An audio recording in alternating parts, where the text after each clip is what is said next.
అంగారకుడు మన సౌరమండలంలో సూర్యుడి నుండి 4వ స్థానంలో ఉన్న ఒక అద్భుతమైన రాతి గ్రహం.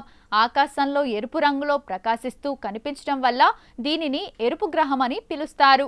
భూమికి పొరుగునే ఉండే ఈ గ్రహం పరిమాణంలో భూమి కంటే సగం మాత్రమే ఉంటుంది. రోమన్ యుద్ధ దేవుడైన మార్స్ పేరు మీదుగా దీనికి ఆంగ్లంలో ఆ పేరు పెట్టారు. మన పురాణాల్లో దీనిని కుజుడు లేదా అంగారకుడు అంటారు.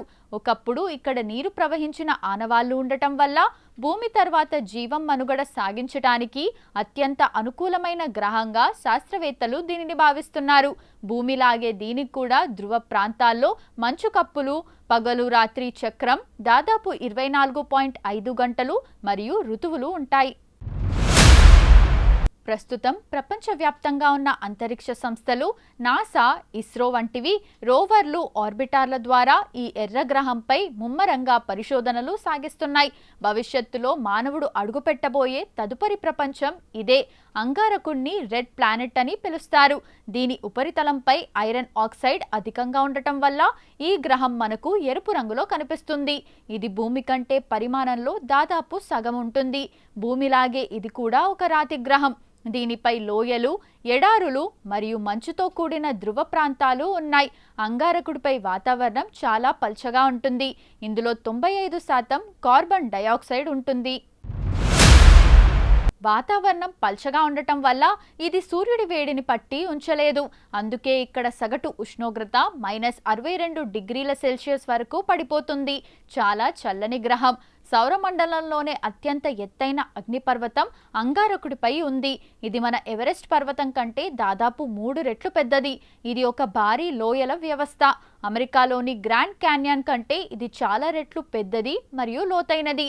అంగారకుడికి 2 చిన్న సహజ ఉపగ్రహాలు ఉన్నాయి. అవి ఫోబోస్, డైమోస్. అంగారకుడిపై ఒక రోజు భూమి రోజు కంటే కొంచెం పెద్దది. ఇది 24 గంటల 37 నిమిషాలు ఉంటుంది. సూర్యుని చుట్టూ తిరగడానికి దీనికి ఎక్కువ సమయం పడుతుంది. అంగారకుడిపై ఒక సంవత్సరం అంటే భూమిపై 687 రోజులు. మానవుడు అత్యధికంగా పరిశోధనలు చేస్తున్న గ్రహాల్లో అంగారకుడు ఒకడు. ఇక్కడ ఒకప్పుడు నీరు ప్రవహించిందని శాస్త్రవేత్తలు నమ్ముతున్నారు. నాసాకు చెందిన రోవర్లు, అలాగే భారతదేశానికి చెందిన మంగళ్యాన్ ఈ గ్రహాన్ని విజయవంతంగా పరిశోధించాయి. భవిష్యత్తులో మానవులను అంగారకుడిపైకి పంపడానికి ప్రయోగాలు జరుగుతున్నాయి. మనం దూరం నుండి చూసినప్పుడు అంగారకుడు ఎర్రగా కనిపిస్తాడు కాబట్టి దాన్ని రెడ్ ప్లానెట్ అంటాం. కానీ నిజానికి అది కేవలం తుప్పు పట్టిన ఇనుప ధూళి వల్ల మాత్రమే అలా కనిపిస్తుంది. ఆ పై పొరను కొద్దిగా గీకి చూస్తే లోపల గ్రహం అసలు రంగు గోధుమ, బంగారు మరియు ముదురు ఆకుపచ్చ రంగుల కలయికలో ఉంటుంది. అమెరికాలో గ్రాండ్ క్యాన్యన్ చాలా పెద్దదని మనకు తెలుసు. కానీ అంగారకుడిపై ఉన్న వాలెస్ మెరినెరిస్ అనే లోయ ముందు అది పిచ్చుగూడంతా. ఇది సుమారు 4000 కిలోమీటర్ల పొడవు, 200 కిలోమీటర్ల వెడల్పు మరియు 7 కిలోమీటర్ల లోతు ఉంటుంది. ఒకవేళ ఇది భూమిపై ఉంటే భారతదేశం మొత్తం దీనిలో ఇమిడిపోతుంది. భూమిపై మనకు సూర్యాస్తమయం సమయంలో ఆకాశం ఎరుపు లేదా నారింజ రంగులో కనిపిస్తుంది కదా. కానీ మార్స్ మీద రివర్స్. అక్కడ పగటిపూట ఆకాశం బూడిద లేదా ఎరుపు రంగులో ఉంటే సూర్యాస్తమయం సమయంలో ఆకాశం నీలిరంగులోకి మారుతుంది. మార్స్ వాతావరణంలో ఉండే సన్నటి ధూళి కణాలు నీలిరంగు కాంతిని ఎక్కువగా స్కాటర్ చేయడం వల్లే ఈ వింత జరుగుతుంది.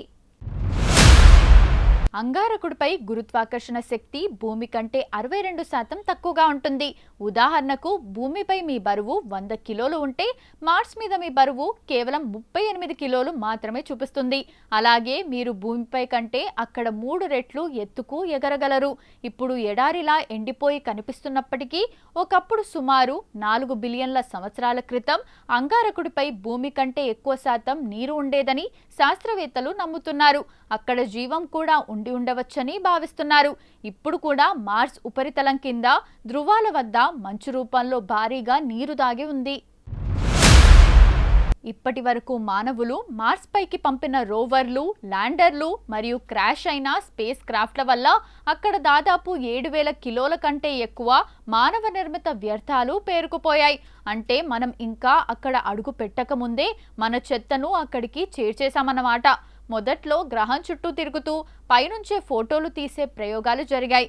అమెరికాకు చెందిన నాసా పంపిన స్పేస్ క్రాఫ్ట్ మార్స్ గ్రహాన్ని అత్యంత దగ్గరగా దాటి వెళ్తూ చరిత్రలో మొదటిసారిగా మరో గ్రహం యొక్క క్లోజప్ ఫోటోలను భూమికి పంపింది. అంగారకుడి ఉపరితలంపై సురక్షితంగా ల్యాండ్ అయిన మొదటి నౌకలు ఇవి. అక్కడ నేల నమూనాలను పరీక్షించి జీవరాశి ఉనికి కోసం మొదటిసారి వెతికాయి. గ్రహంపై ఒకే చోట ఉండకుండా చక్రాల సహాయంతో తిరుగుతూ పరిశోధనలు చేయడానికి రోవర్లను పంపడం ప్రారంభించారు. మార్స్ మీద నడిచిన మొట్టమొదటి చిన్న రోవర్ సోజోర్నర్. అది అక్కడి రాళ్లను పరిశోధించింది. ఈ జంట రోవర్లు మార్స్ చరిత్రను తిరగరాశాయి. అంగారకుడిపై ఒకప్పుడు ప్రవహించే నీరు ఉండేదని, దానికి సంబంధించిన ఖనిజాలు అక్కడ ఉన్నాయని ఇవి నిరూపించాయి. కార్ పరిమాణంలో ఉండే ఈ రోవర్ గేల్ క్రేటర్ అనే ప్రాంతంలో దిగింది. మార్స్ మీద ఒకప్పుడు సూక్ష్మజీవులు బతకడానికి అనుకూలమైన వాతావరణం, రసాయనాలు ఉండేవని ఇది కనుగొంది. నాసా పంపిన అత్యాధునిక రోవర్ ఇది ప్రాచీన జీవం యొక్క గుర్తులను వెతుకుతోంది. ఇది మార్స్ మీదున్న కార్బన్ డయాక్సైడ్ నుండి ఆక్సిజన్ను తయారు చేసి రికార్డ్ సృష్టించింది. దీంతో పాటు ఇంజెన్యూటీ అనే చిన్న హెలికాప్టర్ కూడా వెళ్లి మరో గ్రహంపై ఎగిరిన మొదటి హెలికాప్టర్గా చరిత్ర సృష్టించింది. భారత అంతరిక్ష పరిశోధనా సంస్థ 2013లో ప్రయోగించిన మార్కర్ ఆర్బిటర్ మిషన్ లేదా మంగళ్యాన్ ప్రపంచాన్ని ఆశ్చర్యపరిచింది. అంగారకుడి కక్షలోకి మొదటి ప్రయత్నంలోనే విజయవంతంగా చేరిన ఏకైక దేశంగా భారత్ నిలిచింది. హాలీవుడ్ సినిమా గ్రావిటీ బడ్జెట్ కంటే తక్కువ ఖర్చుతో ఇస్రో ఈ ఘనత సాధించింది. ఇది మార్స్ వాతావరణాన్ని, అక్కడ మిథేన్ గ్యాస్ ఉనికిని అధ్యయనం చేసింది. చైనా తన మొదటి ప్రయత్నంలోనే మార్స్ కక్షలోకి నౌకను పంపి జురాంగ్ అనే రోవర్ను విజయవంతంగా ల్యాండ్ చేసింది. అమెరికా తర్వాత మార్స్ పై రోవర్ నడిపిన రెండో దేశం చైనా. అరబ్ దేశాల నుండి వెళ్లిన మొదటి మిషన్ ఇది. ఇది మార్స్ వాతావరణ మార్పులను నిరంతరం గమనిస్తోంది. మార్స్ ధృవాల వద్ద గడ్డకట్టిన మంచు రూపంలో నీరు ఉంది. అలాగే ఉపరితలం కింద ద్రవ రూపంలో ఉప్పు నీటి సరస్సులు ఉండే అవకాశం ఉందని రాడార్ పరిశోధనలు చెబుతున్నాయి. ఒకప్పుడు మార్స్ పై నదులు, భారీ సరస్సులు ప్రవహించాయని అక్కడ ఎండిపోయిన డెల్టాల ఫోటోలు నిరూపించాయి. ప్రస్తుతం నాసా, యూరోపియన్ స్పేస్ ఏజెన్సీలు కలిసి మార్స్ మీద మట్టి, రాళ్ల నమూనాలను భూమికి తీసుకురావడానికి మార్స్ శాంపుల్ రిటర్న్ మిషన్ పై పనిచేస్తున్నాయి.